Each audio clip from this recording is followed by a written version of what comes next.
Welcome to the topic stress and strain.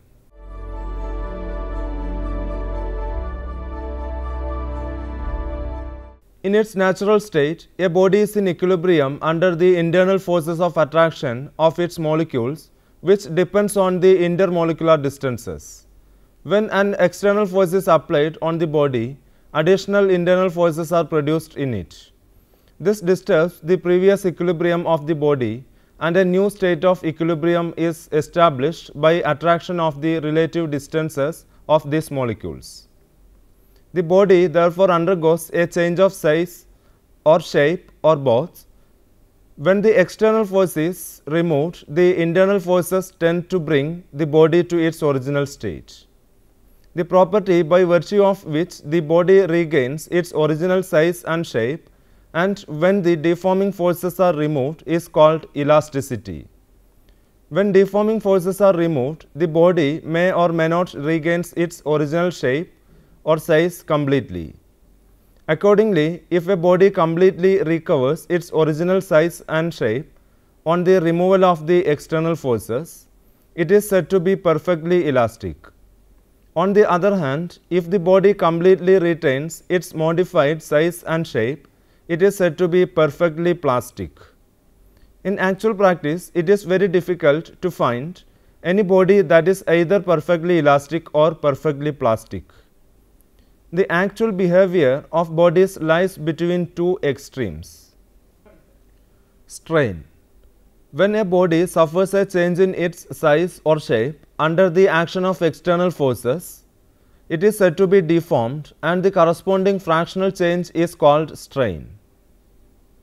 For example, if the length of a wire changes under the action of some force, then change in length per unit length is called linear or longitudinal strain. That is, linear strain is equal to change in length delta L divided by original length L. Being a ratio, the strain has no units and dimensions. There are three types of strains: linear strain, volume strain, and shape or shear strain. Stress.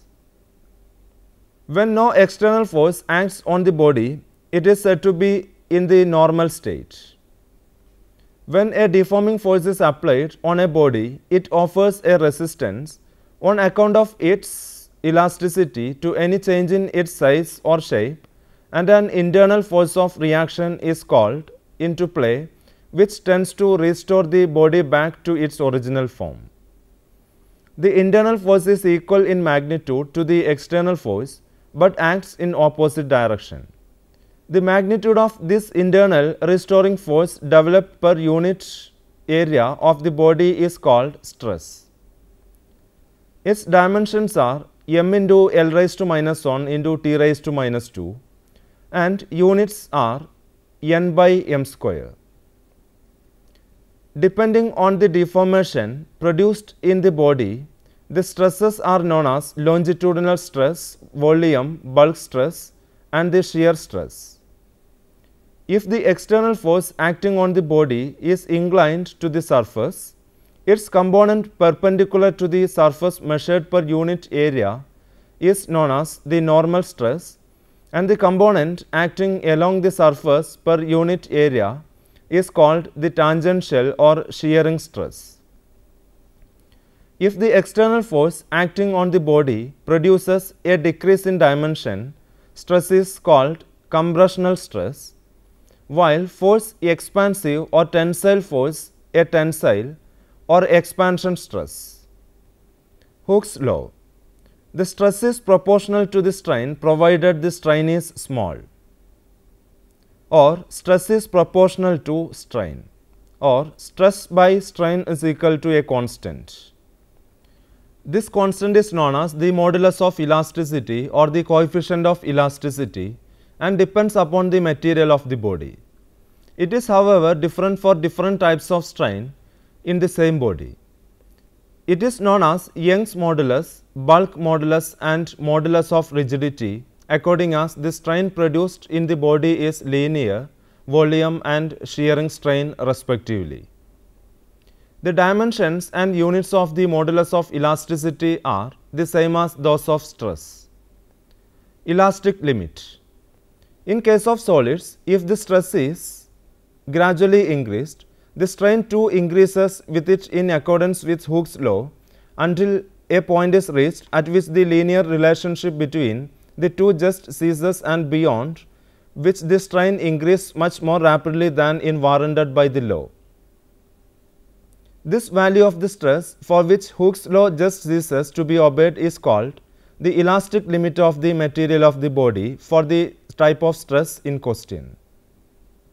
The body thus recovers its original state on removal of the deforming forces within this limit, but fails to do so when this limit is exceeded, acquiring a permanent residual strain or a permanent set as it is usually called. The elastic limit is sometimes defined in terms of maximum recoverable load or forces deforming the body. Elastic hysteresis.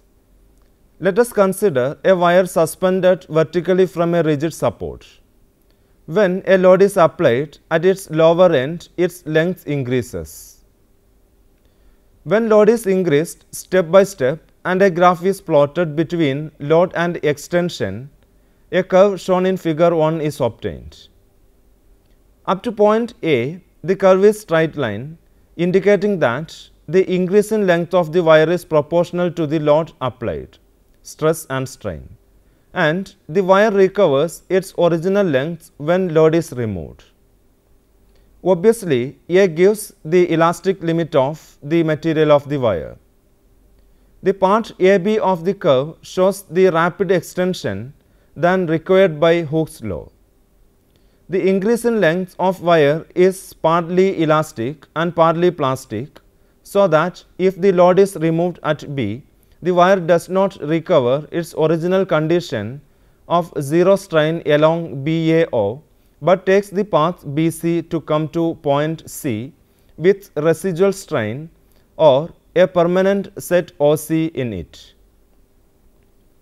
On further increasing the load, a stage is reached when the extension increases very rapidly for very slowly increasing load BD. That is, the material of the wire flows like viscous liquid. This happens at point B, which is called the yield point. When the load is further increased, a point F is reached when the stress takes a maximum possible value. This is called breaking stress. The wire begins to thin down so that its cross section does not remain uniform, which results in an automatic decrease in stress portion Fe of the curve, and the wire snaps or breaks at E, called the breaking point. When the bodies are deformed under external forces up to elastic limit, they return to their original state when the deforming forces are removed. Some bodies like quartz, phosphorus, bronze, silver, etc. returns to their original state immediately after the forces are removed. Other takes appreciable time to do so, or, so to speak, only creep back to it. Example, glass fiber takes hours to do so. This delay in returning to the original state on the removal of deforming forces is called elastic after effect. We have seen that the strain persists even when the stress is removed and thus lags behind the stress. As a result, if a material be subjected to a full cycle of increasing and decreasing load, the strain is found to be greater for the same value of the stress when it is being unloaded than when it is being loaded.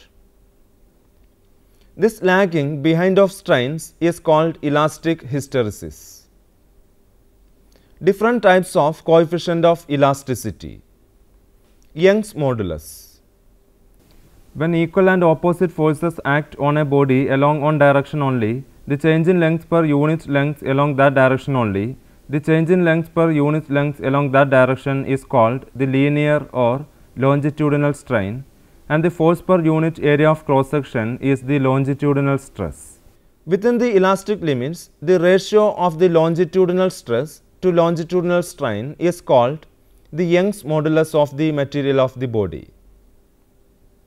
If a wire of length L and radius R is subjected to equal and opposite forces F, thereby increase in its length by delta L, then longitudinal stress is equal to F divided by A, which is equal to F divided by pi r square. Let it be equation number 1.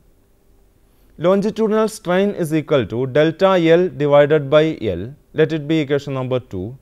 And the Young's modulus Y for the material of the wire is Y is equal to F divided by A by delta L divided by L is equal to F into L divided by A into delta L, which is equal to F into L divided by pi r square into delta L. Let it be equation number 3. If A is equal to pi r square is equal to 1 and delta L is equal to L, then Y is equal to F. Thus, the Young's modulus of a material is defined numerically as the force which doubles the length of a wire of unit cross-sectional area. The units and dimensions of Y are the same as those of stress, that is Newton per meter square and m into L raised to minus 1 into T raised to minus 2. Bulk modulus. When a uniform pressure is applied over the surface of a body, the volume of the body changes. The change in volume per unit volume of the body is called the volume strain, and the pressure applied is called the normal stress. The ratio of normal stress to volume strain within elastic units is called bulk modulus of the material of the body. If a force F is applied uniformly and normally on the surface of area A, which causes a change delta V in initial volume V, then normal stress is equal to F divided by A. Let it be equation number 4. Volume strain is equal to delta V divided by V. Let it be equation number 5. So, bulk modulus K is equal to F by A divided by delta V by V, which is equal to F into V divided by A into delta V. Let it be equation number 6. For gases and liquids, the normal stress is caused by change in pressure. That is, normal stress is equal to change in pressure delta P. Bulk modulus K is equal to minus V into delta P divided by delta V. Let it be equation number 7. Negative sign indicates that the volume decreases if pressure increases and vice versa. Equation 7 can be written as K is equal to minus V into dP divided by dV. Let it be equation number 7a. Gases possess two types of volume elasticities. First one, isothermal elasticity. Et is equal to minus V into dP divided by dV at T, which is equal to pressure P. Second one, adiabatic elasticity. Es is equal to minus V into dP by dV at S, which is equal to gamma into P, where gamma is equal to Cp divided by Cv. The reciprocal of bulk modulus is called compressibility. That is, compressibility beta is equal to 1 divided by bulk modulus K. Modulus of rigidity eta. When a body is sheared, the ratio of the tangential stress to the shearing strain within elastic limits is called the modulus of rigidity.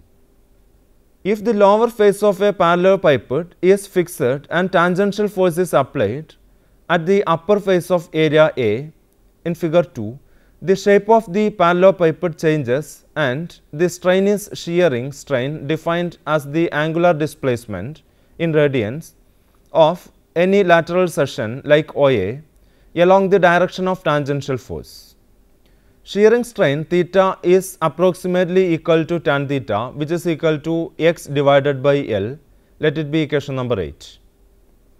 Tangential or shearing stress is equal to F divided by A. Let it be equation number 9. So, modulus of rigidity eta is equal to f by a divided by x by L, which is equal to f into L divided by x into a. Let it be equation number 10. Poisson's ratio sigma. When two equal and opposite forces are applied to a body along a certain direction, the body extends along that direction. At the same time, it also contracts along the perpendicular directions. The frictional change in the length in the direction along which the forces have been applied is called the longitudinal strain, while the frictional change in a perpendicular direction is called the lateral strain.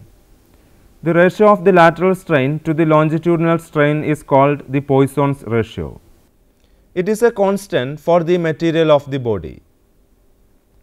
In figure 3, a wire of length L and diameter d is subjected to equal and opposite forces F, F along its length. If the length increases to L plus delta L and diameter decreases to d minus delta d, then longitudinal strain is equal to delta L divided by L, lateral strain is equal to minus delta d divided by d. The Poisson's ratio of the material of the wire is sigma is equal to minus delta d by d divided by delta L by L, which is equal to minus delta d into L divided by d into delta L. Let it be equation number 11. Negative sign indicates that change in length and diameter are of opposite sign. That is, if one decreases, the other increases.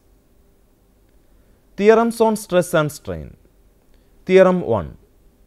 A shear strain is equal to the sum of mutually perpendicular compressional and extensional strains. Proof. Let a tangential force F be applied to the upper face AB of a cube whose section ABCD is shown in figure 4. Cube's lower face is fixed. The cube is thus sheared to the shape A', through a small angle theta. Clearly, the diagonal DB is elongated to DB' and the perpendicular diagonal AC is compressed to A'(C). With center D and C, draw arcs BE and A'(G) and radii equal to DE and CG respectively. Since the angle of shear theta is small, the arcs BE and A'(G) are almost perpendiculars to DB' and CA respectively, and angle BB' E is equal to angle A'(G) is equal to 45 degree. Now in triangle BB' EB' is equal to BB' cos 45, which is equal to BB' divided by square root of 2. In triangle DBC, DB is equal to square root of BC square plus DC square, which is equal to BC into square root of 2, since BC is equal to DC. Hence, extensional strain is equal to DB' minus DB divided by DB, which is equal to DB' minus DE divided by DB, since DB is equal to DE, which is equal to EB' divided by DB, which is equal to BB' divided by root of 2 divided by BC divided by root 2, which is equal to 1 by 2 into BB' divided by BC is equal to 1 by 2 into tan theta, which is equal to 1 by 2 into theta, since theta is small. Similarly, compressional strain along AC is equal to AG divided by AC, which is equal to A' cos 45 divided by AD into square root of 2, since AC is equal to BD and AD is equal to DC. Thus, a shear theta is equivalent to an extensional strain theta by 2 plus a compressional strain theta by 2 at right angles to each other. The converse of the theorem, equal compression and extension strains at right angles to each other are equivalent to half of a shear, is also true. Theorem 2. A shearing stress is equivalent to an equal extensional stress plus an equal compressional stress at right angles to each other. Proof. Consider the section ABCD of a cube of side L whose lower face is fixed and to whose upper face a tangential force F is applied as in figure 5a. The shearing stress P is given by P is equal to force divided by area, which is equal to F divided by L square. Let it be equation number 12. If F were the only force acting in its upper face, the cube would move bodily in the direction of this force. But since the cube is fixed at the lower end and hence an equal and opposite force comes into play in the place of this face. These two forces constitute a couple which tends to rotate the cube in clockwise direction. The cube, however, does not rotate. Hence, the face DC which is fixed exerts an equal and opposite couple by exerting forces F on the faces AD and CB as shown in figure 5a. Thus, a tangential force F applied to face AB gives rise to equal tangential forces acting along all the faces in suitable directions shown in figure 5a. The forces acting along the faces AB and CB give rise to a resultant force F root 2 along DB, and forces acting along the faces AD and CD also gives rise to resultant force F root 2 along BD. Hence, an outward pull is exerted along the diagonal BD at the corners B and D, resulting in the extension. Similarly, at each of the corners A and C, a resultant force F root 2 acts inwards along the diagonal AC, resulting in its contraction. Thus, a tangential force F acting on one of the face of the cube is equivalent to a force of extension F root 2 acting outward along the diagonal BD and a force of compression F root 2 acting inwards along the diagonal AC, figure 5b. Now, if a plane is drawn perpendicular to the plane of paper through BD and AC, this plane will have an area L into L root 2, which is equal to L square root 2.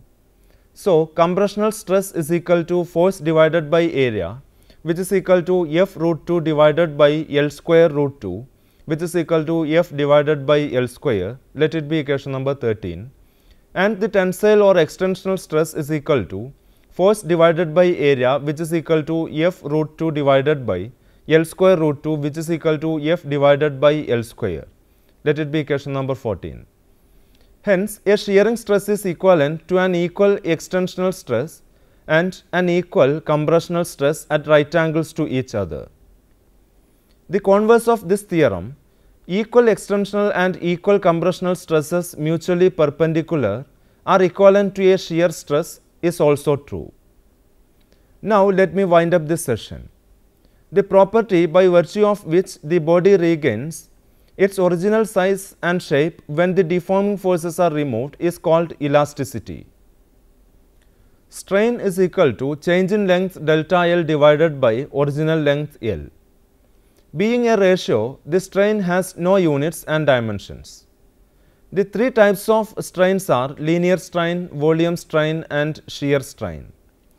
The magnitude of this internal restoring force developed per unit area of the body is called stress. Its dimensions are m into L raised to minus 1 T raised to minus 2 and units are Newton per meter square. The different types of stress are longitudinal, volume and shear stress. Different types of coefficients of elasticity include Young's modulus, bulk modulus and modulus of rigidity. A shear strain is equal to the sum of mutually perpendicular compressional and extensional strains. A shearing stress is equivalent to an extensional stress plus an equal compressional stress at right angles to each other. Now, try to solve the given questions. First one, state the two theorems on stress and strain. Second one, explain Poisson's ratio. Third one, what is meant by elastic hysteresis. Fourth one, what is meant by elasticity. Fifth one, what are the different types of coefficients of elasticity. I can suggest some books for your reference. First one, Classical Dynamics of Particles and Systems, 4th edition by S.T. Totten and J.B. Marion. Second one, Mechanics, Statistical Mechanics and Relativity by Professor Vivekanandan P. Kadavur. Third one, Engineering Mechanics, 5th edition by J.L. Marion and L.G. Kreitz. Hope that you have enjoyed this session. See you in the next session. Until then, goodbye.